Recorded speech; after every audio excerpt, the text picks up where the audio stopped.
The sky darkens, transforming from a cheerful blue to an ominous, swirling grey.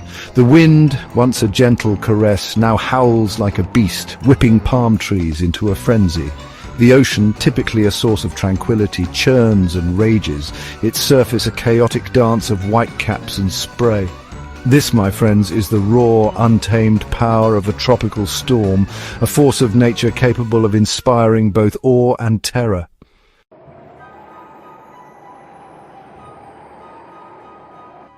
These storms, often viewed as destructive monsters, are in fact intricate and fascinating weather phenomena. They are born from the marriage of warm ocean waters and atmospheric instability, a delicate balance of elements that can unleash unimaginable fury. Imagine, if you will, the energy of thousands of nuclear bombs exploding. That is the power contained within a single hurricane. But these storms are more than just brute force. They are complex systems governed by the laws of physics and driven by the Earth's rotation and the heat of the sun. Understanding these systems, unraveling the science behind their formation and behavior, is key to predicting their paths, mitigating their impact, and ultimately respecting their power.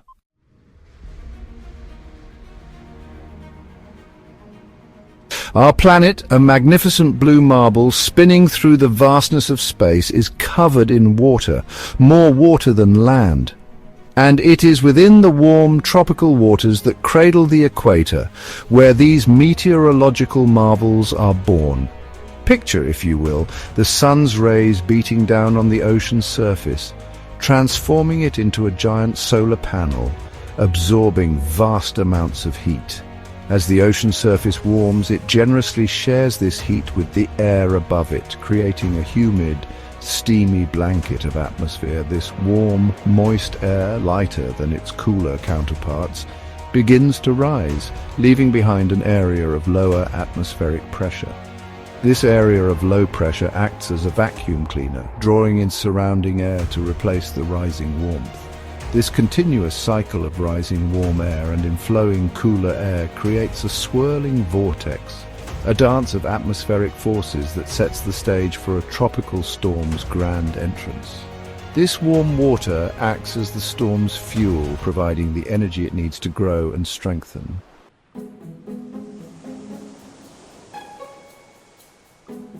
While warm ocean water is the essential ingredient, it's not the only factor in the recipe for a tropical cyclone. Like a delicate dance, several other atmospheric conditions must align perfectly for a storm to form and thrive. One crucial element is low wind shear. Wind shear refers to the change in wind speed and direction with height. High wind shear disrupts the storm's structure, tearing it apart before it can gain strength. Low wind shear, on the other hand, allows the storm to maintain its vertical structure, crucial for the storm to grow and intensify.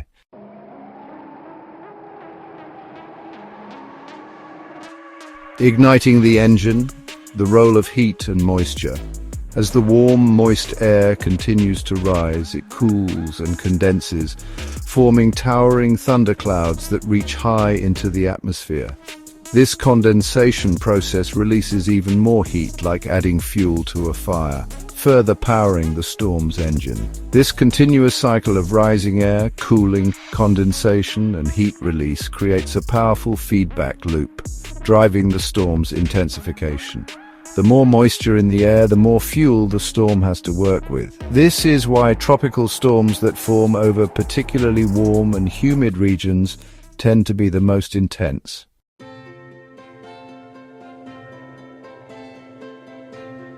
The cyclones spin a dance orchestrated by the Coriolis effect. As our fledgling storm gathers strength, drawing energy from the warm ocean below, it begins to spin, a mesmerizing pirouette fueled by the very rotation of our planet. This captivating phenomenon, known as the Coriolis effect, is a fundamental force in shaping the Earth's weather patterns, particularly the majestic spin of tropical cyclones. Because the Earth rotates on its axis, points at the equator are moving faster than points closer to the poles. As air rushes towards the low-pressure center of a developing storm, It gets deflected eastward in the northern hemisphere and westward in the southern hemisphere. This deflection imparts a counterclockwise rotation to storms north of the equator and a clockwise rotation to those south of the equator.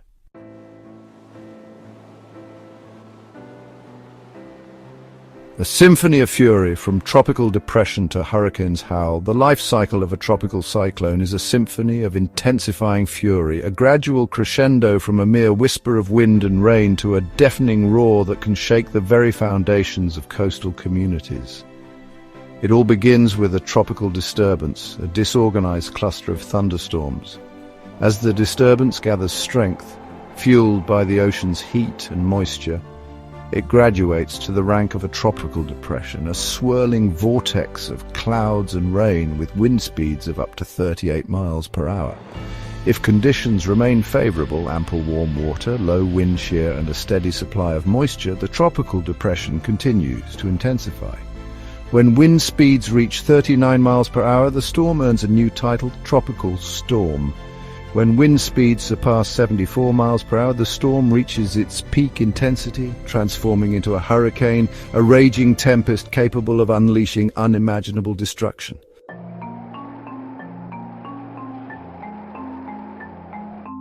The eye of the storm, a deceptive calm amidst the chaos.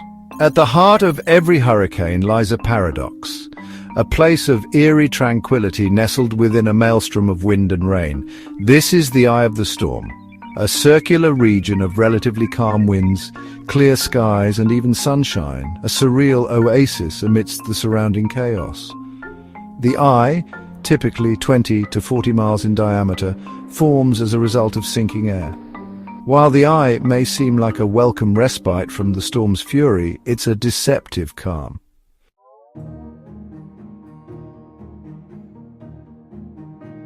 Unleashing the beast, classifying nature's fury. As our swirling vortex of wind and rain grows in size and intensity, it earns a new title, a badge of honor reflecting its destructive potential. We call these meteorological titans tropical cyclones, a general term encompassing hurricanes, typhoons and cyclones depending on their location and wind speed. Tropical cyclones fall somewhere in between, their intensity classified based on the maximum sustained wind speed they generate. At the lower end of the spectrum, we have tropical depressions, those disorganized clusters of thunderstorms with wind speeds less than 39 miles per hour. As wind speeds increase to between 39 and 73 miles per hour, the storm graduates to the rank of tropical storm, earning itself a name, a sign that it's time to start paying attention.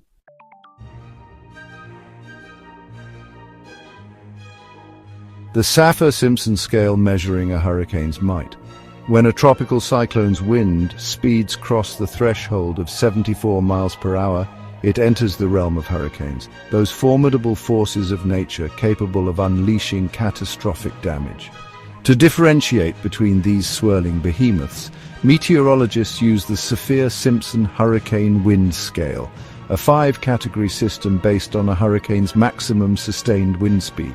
Category 1 hurricanes, the weakest on the scale, pack winds of 74 to 95 miles per hour, capable of damaging roofs, snapping branches and causing power outages. As we move up the scale, the intensity and potential for destruction increase exponentially. Category 5 hurricanes, the most powerful storms on Earth, unleash winds exceeding 157 miles per hour, capable of ripping roofs off buildings, leveling homes and tossing cars around like toys.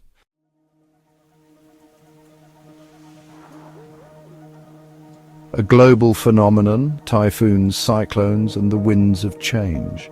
While the term hurricane is commonly used in the Atlantic and Northeast Pacific, these swirling storms go by different names in other parts of the world.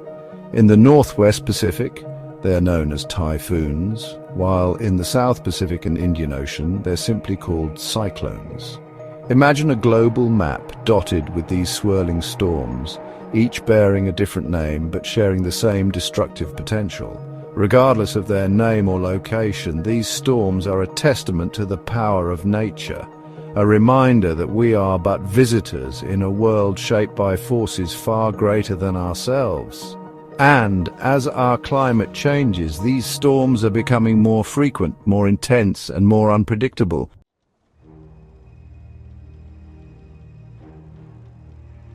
The winds of destruction, a symphony of chaos and ruin. Imagine, if you will, standing on a beach as a hurricane approaches.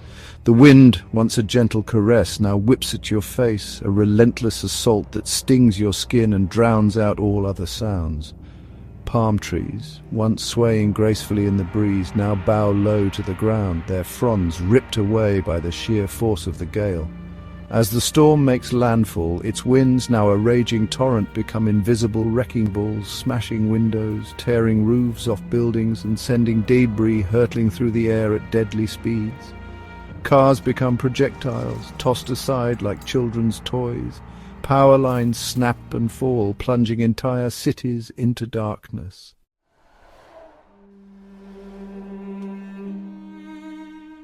The deluge, when the rains won't relent. While the hurricane's winds may be the most visible and visceral manifestation of its power, it's often the torrential rains that follow that leave the most lasting and devastating impact. Imagine, if you will, the heavens opening up, unleashing a deluge of water that seems to have no end. As the hurricane churns over the warm ocean, it draws up massive amounts of moisture, like a giant sponge soaking up water from a bathtub. This moisture condenses into towering thunderclouds, their dark underbellies pregnant with rain. And then the rain begins. Not a gentle shower, but a relentless torrent that turns streets into rivers, rivers into raging torrents, and low-lying areas into vast inland seas.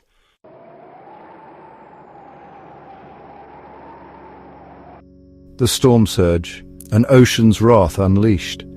As the hurricane approaches the coastline, its winds, now a raging tempest, push against the ocean's surface, creating a wall of water that surges inland with terrifying force. This is the storm surge, a hurricane's deadliest weapon, capable of causing more damage and loss of life than any other aspect of the storm. Imagine, if you will, the ocean rising up as if pulled by some unseen hand, its surface no longer horizontal but sloping dramatically upwards towards the shore. This wall of water, often several feet high, can extend for miles along the coast, a watery battering ram poised to strike with devastating force. As the storm surge slams into the coastline, it overwhelms beaches, breaches seawalls, and inundates coastal communities with a vengeance.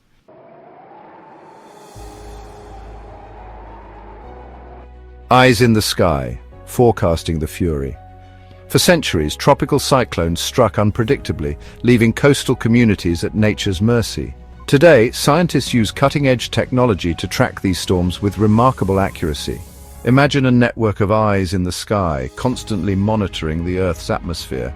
These weather satellites provide a constant stream of data, capturing images and tracking weather systems. Weather balloons also contribute to this forecasting prowess. They measure temperature, humidity, wind speed, and direction at various altitudes. This data provides a vertical profile of the atmosphere, crucial for understanding storms. Supercomputers run complex models to predict how weather systems will evolve.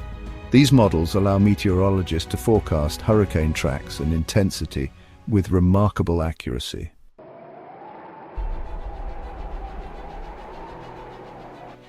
Weathering the storm, the power of preparedness. Advances in forecasting save lives, but personal preparedness is crucial. Have a plan, know your evacuation route, and assemble a disaster supply kit. Secure your property and elevate valuables if in a flood-prone area.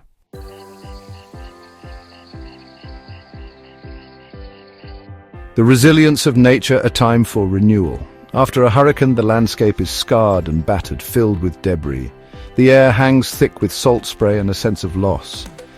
Yet signs of hope emerge, whispers of resilience. Green shoots in the mud show life's tenacity. Birdsong returns, a melody of hope. The ocean retreats, the shoreline heals. Recovery is slow but interconnected. Microorganisms and animals mend nature's web. Communities rebuild, just like nature. Neighbors help, The human spirit shines. The storm reveals our strength and resilience.